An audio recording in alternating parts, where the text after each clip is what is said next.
ఓం నమో శ్రీ లక్ష్మీవేంకటేశ్వరాయ శ్రీ మహాగణాధిపతి నమః. యోంత ప్రవిశ్య మమ వాచమిమాం ప్రసుప్తాం సంజీవయత్యఖిల శక్తిధర స్వధామ్నా అన్యాశ్చ హస్తచరణ శ్రవణత్వగాదీ ప్రాణాన్ నమో భగవతే పురుషాయ తుభ్యం. ప్రేక్షకులకి నమస్కారాలు తెలియజేస్తూ మనం ఈ వారం రాశి ఫలాలు తెలుసుకుందాం. మనకి 18/5/2025 నుంచి 24/5/2025 వరకు ఉన్నటువంటి గ్రహాల యొక్క పరిస్థితులను అనుసరించి మనం రాశి ఫలాలు తెలుసుకుందాం. ఈ వారం గ్రహాల యొక్క పరిస్థితి చూసినట్లయితే మనకి మేషరాశిలో బుధుడు, వృషభ రాశిలో రవి, మిథున రాశిలో గురుడు, కర్కాటక రాశిలో కుజుడు, మరి సింహరాశిలో కేతువు, అటు మనం కుంభరాశిలో రాహు, మీన రాశిలో శని, శుక్రుడు, ఇటువంటి గ్రహాల యొక్క పరిస్థితి కనబడుతోంది. మరి చంద్రుడి యొక్క పరిస్థితి చూసినట్లయితే మకర, కుంభ, మీన రాశుల్లో ఈ వారం చంద్ర సంచారం ఉంటుంది. అయితే ఈ వారం మనం విశేషంలో మనం చూసినట్లయితే వృషభ రాశిలోంచి గురుడు మిథున రాశిలో ప్రవేశించారు. అదేవిధంగా రాహుకేతుల యొక్క చలనం కూడా జరిగింది. కన్యా రాశిలోంచి కేతువు సింహరాశిలోకి, అదేవిధంగా మరి మీనరాశిలో ఉన్నటువంటి రాహు కుంభరాశిలోకి ప్రవేశం జరిగింది. తద్వారా మనం రాశి ఫలాలు మనం తెలుసుకుందాం.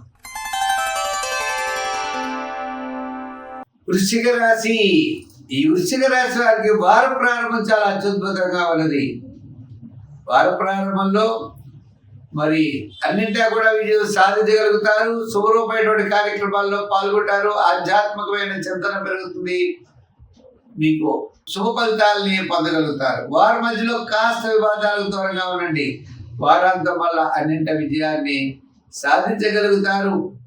ఆత్మస్థైర్యం ఉంటుంది, మానసికమైన ప్రశాంతత ఉంటుంది. ముఖ్యమైన వ్యవహారాల్లో తప్పకుండా విజయం సాధించగలుగుతారు. గ్రహాలన్నీ మిశ్రమైనటువంటి ఫలితాలు కనబడుతున్నాయి.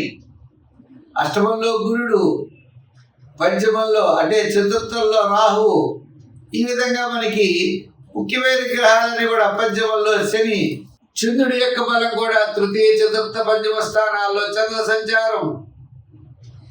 ఈ విధమైనటువంటి స్థితి ఉన్నప్పటికీ కొంత అనుకూలమైన వాతావరణం ఉండడం ద్వారా ముఖ్యమైన పనులు యోగించేటువంటి పరిస్థితులు కనబడుతున్నాయి. అందుచేత నిదానంతో ముందుకు వెళ్ళడం మంచిది. విద్యార్థులు బాగా కృషి చేయాలి. రాజకీయ నాయకులు సామాన్యమైన ఫలితాలు ఉన్నాయి. వృత్తుల పరంగా చూసినట్లే ఆర్థిక డెవలప్మెంట్స్ విషయంలో కొద్దిగా ఆలస్యమయ్యే అవకాశాలు ఉన్నాయి. న్యాయవాదులు, వైద్యులు, కళారంగ వారు, చేతి వృత్తి పనివారు, చిన్న చిన్న వృత్తులు చేసేవారు, వీళ్ళంతా కూడా చాలా నిదానంగా వ్యవహరిస్తే ఆర్థిక ఇబ్బందులు తగ్గుతాయి. వ్యాపారాత్మకమైన ఆర్థిక లావాదేవీల్లో కూడా అన్ని రంగాల వారికి సామాన్యంగానే ఉన్నది. అంచేత ముఖ్యమైన వ్యాపారం వార ప్రారంభంలో యోగించే అవకాశాలు ఉన్నాయి. మిగిలిన వ్యాపారం వారాంతం యోగిస్తుంది కాబట్టి జాగ్రత్తలతో ముందుకు నడవండి. విజయం సాధించగలుగుతారు. సంఖ్యల్లో 4, రంగుల్లో ఎరుపు, ఆరాధనలో శివారాధన ఎక్కువ చేయండి. విష్ణు యొక్క ఆరాధన కూడా చేయవచ్చు. తద్వారా అమ్మవారి యొక్క అనుగ్రహంతో సర్వత్రా విజయం సాధించగలుగుతారు.